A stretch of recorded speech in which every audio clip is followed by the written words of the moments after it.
Our next topic is deficiency symptoms of essential elements. Then see the characters. A subheading critical concentration. First ഒരു subheading explain ചെയ്യാണ്, that is critical concentration. What is critical concentration? It is the concentration of essential elements below which plant growth is retarded. Okay, ഒരു essential elementsന്റെ ഒരു അളവ് പറയാണ്, concentration പറയാണ്, ആ അളവിൽ പ്ലാന്റ്സിൽ ഉണ്ടായിരിക്കണം. Below that concentration the plant growth must be retarded. അപ്പോൾ അതിലും കുറഞ്ഞു പോയി കഴിഞ്ഞാൽ പ്ലാന്റ്സിൻ്റെ ഗ്രോത്ത് ഒക്കെ എന്ത് ചെയ്യും, അത് കുറഞ്ഞു പോകും. Okay, then the element is said to be deficient when present below the critical concentration. If the amount of element is below this critical concentration, it is said to be deficient. അപ്പോൾ അതിൻ്റെ deficiency ഉണ്ടെന്നാണ് പറയാം അല്ലേ. അപ്പോൾ നമുക്ക് nutrient deficiency കേട്ടിട്ടുണ്ടാകും, protein deficiency എന്നൊക്കെ പറയും, കാൽഷ്യം ഡെഫിഷ്യൻസി. ദാറ്റ് ഈസ് ഒരു അളവിൽ വേണം, ദാറ്റ് കോൺസെൻട്രേഷൻ ആണ് ക്രിട്ടിക്കൽ കോൺസെൻട്രേഷൻ. ആ അളവിൽ താഴെയായി കഴിഞ്ഞാൽ നമ്മൾ എന്ത് പറയുന്നു, ഡെഫിഷ്യൻസി ഉണ്ടെന്ന് പറയുന്നു അല്ലേ, അതിൻ്റെ ഒരു പ്രശ്നം ഉണ്ടാകുന്നു എന്ന് പറയുന്നു. അത് റിലേറ്റഡ് ആയിട്ടുള്ള നമുക്ക് അബ്നോർമാലിറ്റീസ് ഉണ്ടാവും, ഫിസിയോളജിക്കലി ആക്ടിവിറ്റീസിലൊക്കെ അബ്നോർമാലിറ്റീസ് ഉണ്ടാവും, നമുക്കാണെങ്കിൽ പല അസുഖങ്ങളൊക്കെ വരാൻ തുടങ്ങും അല്ലേ. അതുപോലെ പ്ലാന്റ്സിൻ്റെ കേസിൽ പറയാണ്. Then deficiency symptoms എന്താണെന്നുള്ളത് നോക്കാം.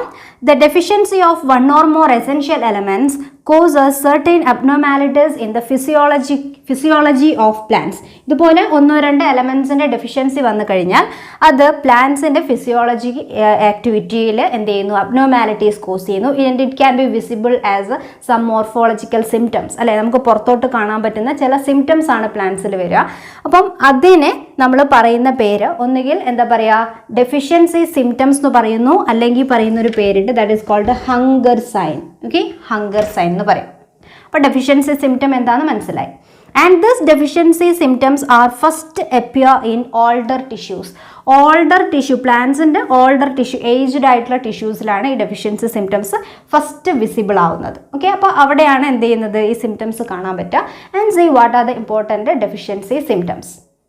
Some important deficiency symptoms present in plants are, first one is chlorosis.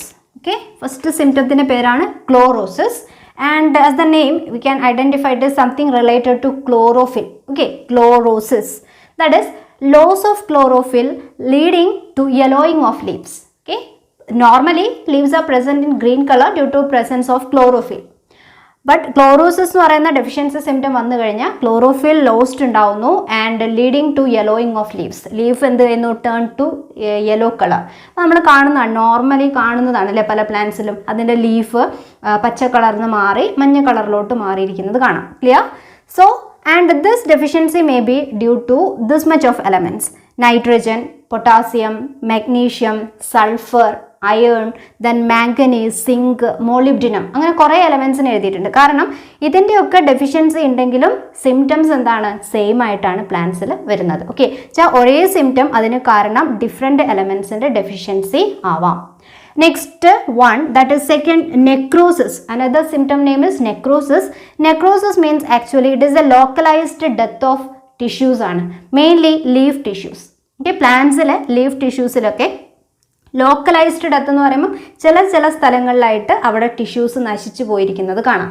ലീഫിലൊക്കെ പല ഭാഗങ്ങളിലും ഇങ്ങനെ എന്തൊക്കെ ഒരു ഫോർമേഷൻ കാണാവുന്നല്ലേ നിങ്ങൾക്ക്, ദാറ്റ് ഈസ് കോൾഡ് നെക്രോസിസ്. അപ്പോൾ കാൽഷ്യം, മെഗ്നീഷ്യം, കോപ്പർ, പൊട്ടാസ്യം ഇതിൻ്റെയൊക്കെ ഡെഫിഷ്യൻസി നെക്രോസിസിന് കാരണമാവുന്നു.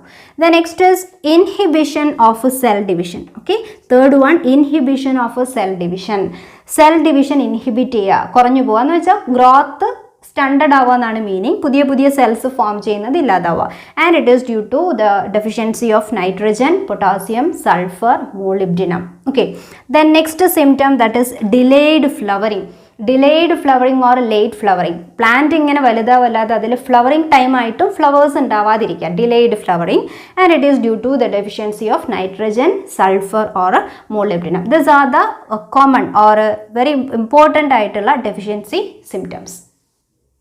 Then our next heading is toxicity of micronutrients. Okay, we know micronutrients are present in very small amounts. അപ്പോൾ അതിൻ്റെ ടോക്സിസിറ്റി എന്താണെന്നുള്ളത് നോക്കാം. They are required in very small amounts only. അപ്പോൾ കുറച്ച് അളവിൽ, വളരെ കുറച്ച് അളവിൽ മാത്രമേ പ്ലാന്റ്സിൽ അതിന് ആവശ്യമുള്ളൂ. പക്ഷേ എന്താണ്, ആ ഒരു അളവിൽ വേണം.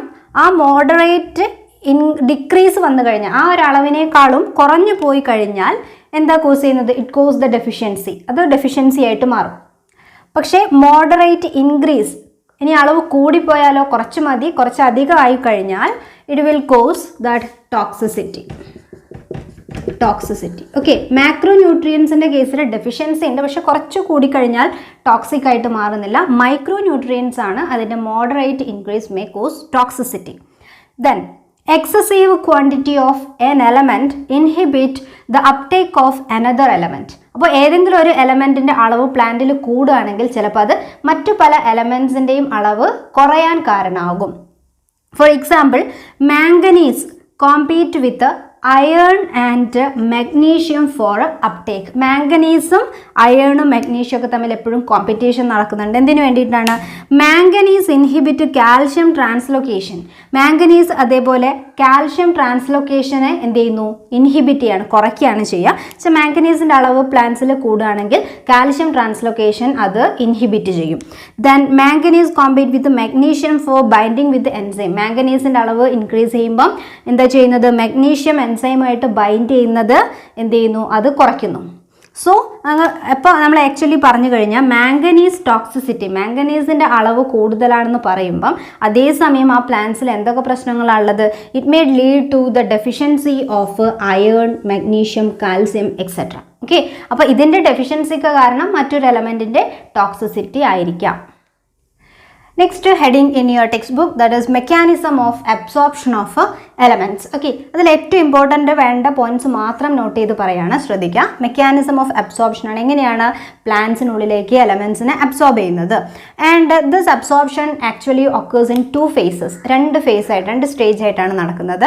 The first is called first phase തന്നെയാണ് പറയുക. ഫസ്റ്റ് ഫേസിൽ എന്താ സംഭവിക്കുന്നത്? Rapid uptake of ions occur in to free space or outer space. അപ്പോൾ ലീഫിൻ്റെ ഓർ സ്റ്റെം ഓർ റൂട്ട് അല്ലെ പ്ലാന്റ് ഭാഗമാണെങ്കിലും ആ പ്ലാന്റിൻ്റെ ഉള്ളിലോട്ട് ന്യൂട്രിയൻസിനെ എടുക്കുമ്പോൾ അല്ലെങ്കിൽ എലമെൻസിനെ അബ്സോർബ് ചെയ്യുമ്പോൾ ഫസ്റ്റ് അതിൻ്റെ free space or outer സ്പേസിലേക്കാണ് absorb ചെയ്യുക. എന്ന് പറഞ്ഞാൽ സെൽസിൻ്റെ ഇടയിലുള്ള space, inter cellular space or ഏറ്റവും പുറത്തുള്ള ഭാഗം എന്ന് പറഞ്ഞാൽ എന്താണ്? Cell wall. ദാറ്റ് ഈസ് നമ്മൾ പഠിച്ചതാണ്, കഴിഞ്ഞ വീഡിയോസിലൊക്കെ എക്സ്പ്ലെയിൻ ചെയ്തതാണ്, apoplast. And this absorption occurs by apoplast. എപ്പോപ്ലാസ്റ്റിൽ കൂടെ വാട്ടറിൻ്റെ കൂടെ ന്യൂട്രിയൻസ് കൂടെ ഉള്ളിലേക്ക് പോവുകയാണെങ്കിൽ എവിടെയാണ് വരിക? എന്നത് free space or outer space. Outer space means what? That is in cell wall or intercellular spaces. intercellular spaces. അപ്പോൾ ന്യൂട്രിയൻസ് ആദ്യം എവിടെ എത്തുന്നു? By apoplast nutrients enters into the outer space. Okay, and this is a passive method. അപ്പോൾ ഈ ഒരു uptake നടക്കുന്നത് എങ്ങനെയാണ്? Passive ആയിട്ടാണ്, without the utilisation of energy. And the second is called what? Second phase. Second phase തന്നെയാണ് പറയാം. Here ഇനി എന്തായിരിക്കാം? സെൽ വോൾ, ഇൻ്റർ സെല്ലുലാർ സ്പേസിലൊക്കെ ന്യൂട്രിയൻസ് എത്തിക്കഴിഞ്ഞു. ആ ഒരു ഡയഗ്രം നിങ്ങൾ ഓർമ്മിക്കുക. എല്ലാ സെൽസിൻ്റെയും ഇടയിൽ ന്യൂട്രിയൻസ് എത്തിക്കഴിഞ്ഞു. ദെൻ ഇനി എന്താ വേണ്ടത്? അത് സെൽസിനുള്ളിലോട്ട് എൻ്റർ ചെയ്യണം അല്ലേ? That is ions are taken into the inner space. Inner സ്പേസിലേക്ക് ന്യൂട്രിയൻസ് പോകണം. ഇന്നർ സ്പേസിൽ പോകുന്ന method that have to cross the membrane. മെംബ്രെയിനെ ബ്രേക്ക് ചെയ്തുകൊണ്ട് സെൽസിൻ്റെ ഉള്ളിലോട്ട് പോകണം. That is the method symplast. സിംപ്ലാസ്റ്റിൽ കൂടിയാണ് പോവുക. അപ്പം സെൽ വാളിനെ അല്ലെ പ്ലാസ്മ മെംബ്രെയിനെ ബ്രേക്ക് ചെയ്തു. It enters into the cell. That is it directly enters into where? എവിടെയാണ് ഇന്നർ സ്പേസ് എന്ന് പറഞ്ഞാൽ? That is to cytoplasm and the largest structure vacuole. ഈ ഒരു സ്ട്രക്ചറിലേക്കൊക്കെയാണ് മൂവ് ചെയ്യുന്നത്. And this vacuole also have a special membrane. We know it is called tonoplast. ആ ടോണോപ്ലാസ്റ്റിനെയൊക്കെ break ചെയ്ത് ന്യൂട്രിയൻസ് എവിടെ എത്തുന്നു? വാക്യൂൾസിൻ്റെ ഉള്ളിൽ. അതേപോലെ സെൽ മെംബ്രെയിൻ ബ്രേക്ക് ചെയ്ത് സൈറ്റോപ്ലാസത്തിൽ എത്തുന്നു. Clear? And this process is active process, that is crossing the membrane. membrane cross ചെയ്യുമ്പോൾ എനർജി ആവശ്യമാണ്. സോ ഈ ഒരു അപ്ടേക്ക് നടക്കുന്നത് ആക്റ്റീവ് ആയിട്ടാണ്. Clear? The next one or two important points in this heading, that is the movement of ions. ഈ ഒരു അയോൺസിൻ്റെ മൂവ്മെൻറ്റിന് we commonly call it as flex. Flex എന്നാണ് പറയാം. ഓക്കെ, അപ്പോൾ മൂവ്മെൻറ്റ്സ് ഉള്ളിലോട്ട് പോവുകയാണെങ്കിൽ എന്ത് പറയുന്നു? ഇൻഫ്ലെക്സ് എന്ന് പറയുന്നു.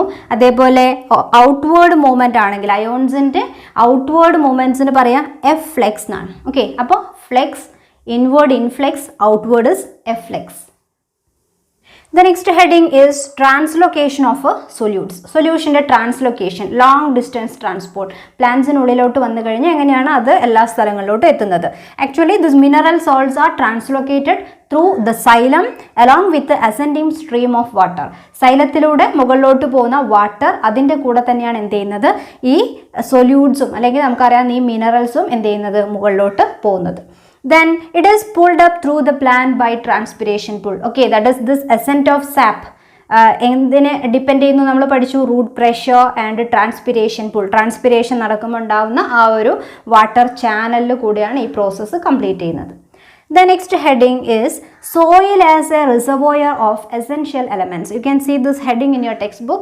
Soil is considered as a reservoir of essential elements. അല്ലെ, essential ആയിട്ടുള്ള എല്ലാ എലമെൻസിൻ്റെയും reservoir means what, storage space ആണ് എന്ത്, soil.